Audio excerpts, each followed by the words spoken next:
dari kelompok tengah akan memperkenalkan diri. Saya Fazal Ramadhani dan teman saya Dewi Purnamasari. Dan saya Ahmad Ulul Asmi. Saya Reza Aditya. Dan saya Muhammad Rafael. Saya Udi Wiranto. Saya Ulia Safitri. Saya Amri Firdaus. Saya Muhammad Wadil. Saya Muhammad Lutfi Tamrin.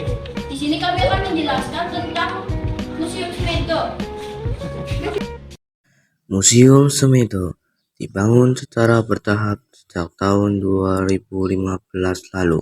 Museum Situs Semedo yang dikelola Direktorat Jenderal Kebudayaan Kementerian Pendidikan dan Kebudayaan RI ini rencananya akan menampung kurang lebih dari 3.100 koleksi benda-benda biologis dan geologis yang menggambarkan kekayaan bumi dari berbagai perspektif. Museum yang rencananya akan dibuka pada tahun 2022 dan diresmikan langsung oleh Presiden Republik Indonesia Jokowi Widodo akan menjadi sumber ilmu pengetahuan bagi masyarakat dan juga arkeologi nasional. Sebab selain memamerkan koleksi fosil dan diorama yang menceritakan kehidupan purba, ini juga akan difungsikan sebagai pusat penelitian situs Semedo. Adapun Museum Semedo berdiri di atas lahan seluas 10.582 meter persegi.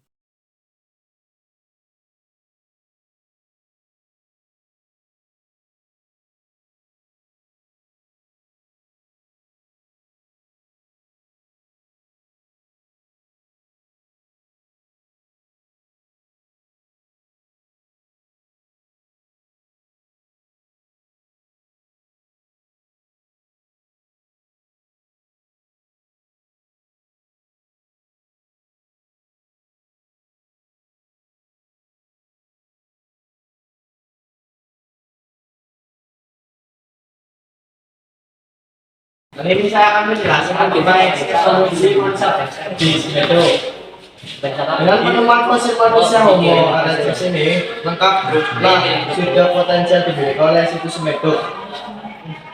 Fosil manusia, fosil fauna laut dan vertebrata darat, dan artefak paleolitik yang terpintal dalam endapan jutaan tahun usianya. Inilah salah satu lokasi kehidupan Homo erectus di Pulau Jawa. Situs paleontologis yang paling mutakhir ditemukan.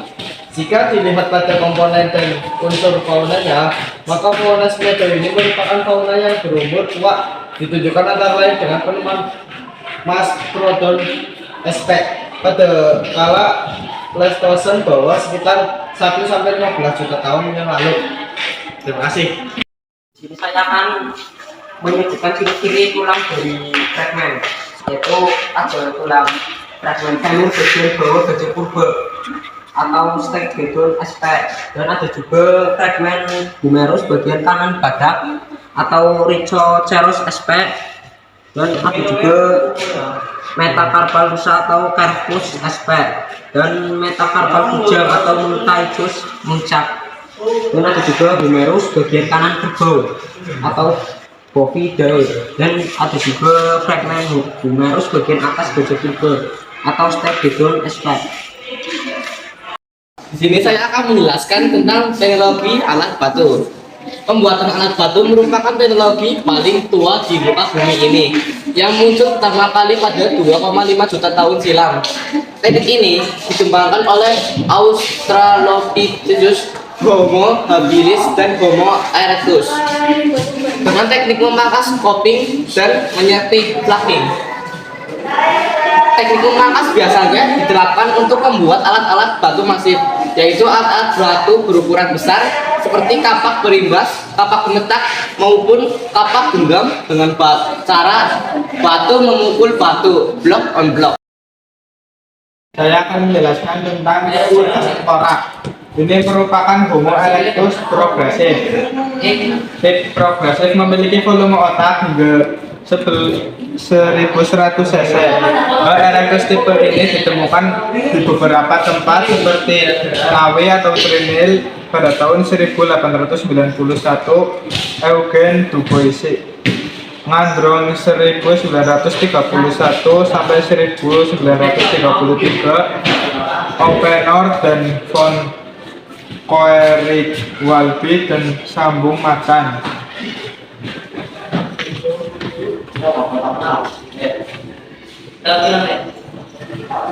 Dan ini merupakan Homo erectus TP. Homo erectus TP diperkirakan hidup pada 800.000 sampai 700.000 tahun lalu. Tengkorak ini spesial karena merupakan tengkorak Homo erectus paling lengkap yang ditemukan di Asia Tenggara.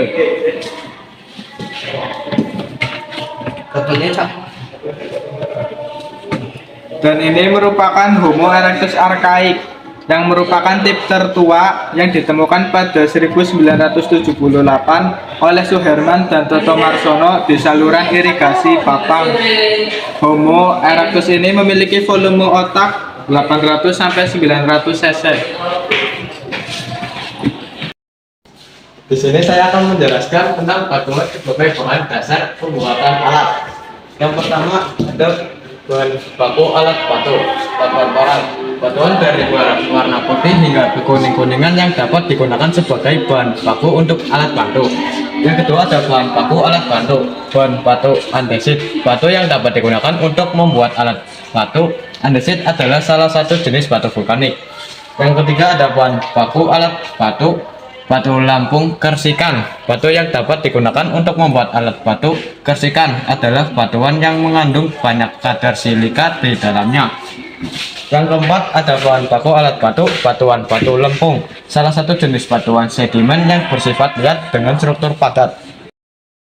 Penemuan fosil manusia yang pertama, dan saat yang dinanti itu segera tiba ketika ditemukan sisa-sisa manusia purba Homo erectus di Semedo pada bulan Mei 2011 oleh Dakri di sebuah lekukan sungai Kawi di daerah Maturajut. Seperti biasa, Dakri menjelajah situs ini hingga jauh sebelum akhirnya melihat gumpalan batu aneh di pinggir kali yang mengering komponen atas tengkorak Homo erectus. Nyatanya perlu waktu 6 bulan untuk menemukan sisa-sisa manusia purba yang pertama di situs ini. Fosil manusia ini dinamakan Semedo 1, merupakan pecahan atap tengkorak bagian belakang yang bersaksi bagian parekial kanan dan kiri dan sebagian occipital bagian atas. Saya akan menjelaskan jenis-jenis alat batu di Semedo. Alat-alat batu di Semedo sejak tahun 2007 hingga kini terkumpul tidak kurang dari 400 buah. Salah satunya ini alat batu kapak genggam. Alat batu masif yang memiliki bentuk runcing dengan pungkasan pada kedua pungkasan pada alat batu ini meliputi seluruh atau bagian besar bidang permukaan sehingga menghasilkan bentuk yang simetris. Dan ini alat batu kapak dan ini alat batu kapak perimbas. Kapak perimbas memiliki ciri-ciri pungkasan yang hanya dilakukan pada satu sisi permukaan saja. Alat batu masif ini masih kasar dan berujung agak runcing. Tipologi alat batu, gabungan antara teknik dan batu. Teknologi alat batu menghasilkan tipe-tipe alat batu seperti kapak hanya pada salah satu mukanya untuk mendapatkan bagian tajamnya. Kapak peneta dibahas di dua mukanya maupun kapak pembelah. Selain itu masih terdapat tipe pahat bergabungan maupun pembelah di lain pihak. Selain alat serpi dan bilah, juga masih terdapat alat masing lainnya, yaitu serut. Alat ini dapat berupa hasil pemangkasan atau penyeripihan yang langsung digunakan, atau bahkan sebuah batu berukuran kecil yang langsung dipakai untuk salah satu sisinya telah cukup tajam. Tipe-tipe alat batu ini merupakan tipe alat yang disebut sebagai tradisi kapak penata perimbasjat. Di sini ada contoh-contohnya. Kapak perimbas adalah kapak memiliki ciri-ciri pemangkasan yang hanya dilakukan pada satu sisi pemangkasan saja. Alat batu, yaitu alat batu masih mirip kapak gunungan, yaitu pemangkasan hanya dilakukan pada satu sisi.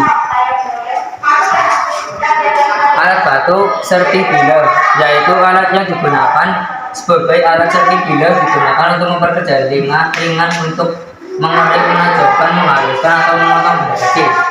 Alat serpi yaitu alat yang digunakan yang dari batnya digarap lebih lanjut untuk menusuk dan memotong bulu.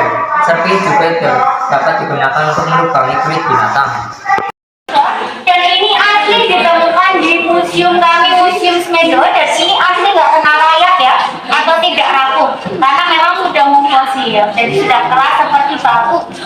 Nah kalau di sebelah sini ada jenis kapak ya. Nah kalau di sini ada kapak genggam. Kapak genggam ini biasanya digunakan untuk